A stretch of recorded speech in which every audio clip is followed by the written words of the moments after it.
rhyme or reason to these.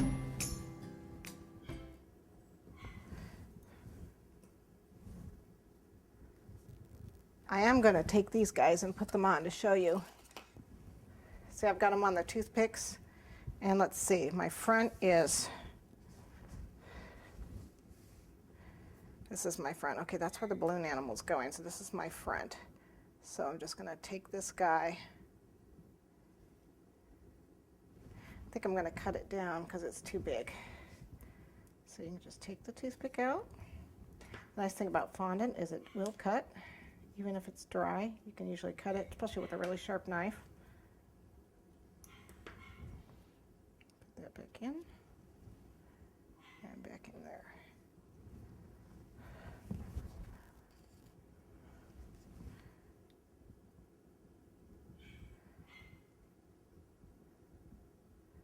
Careful when you push it down. And what I would decide is if I want one more or not. So I take this guy. Do I really want more? I'd only planned on using 2. Let me see if I want 3 or not.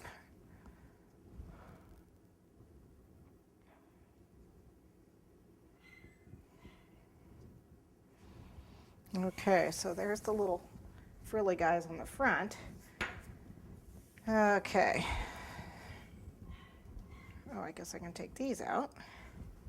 This dries pretty fast. I could actually do one more ball on top if I want. I just might do that. I just might. Okay. So let's get our last piece in here. I am going to do one more ball. I think I'm going to do one more ball and set it on top. Usually juggle with 3. I just might have them juggle with 4. Okay. And then I think I'm going to take some orange, and I'm actually going to do a couple circles here. Okay, so I happen to have some orange fondant, and it'll come right in here, and the color is it's a good color. So I'm going to move this aside. Okay, so I just added the last ball right here, and then I'm going to add the orange dots right here. We're just going to go right between the green. A little bit more here.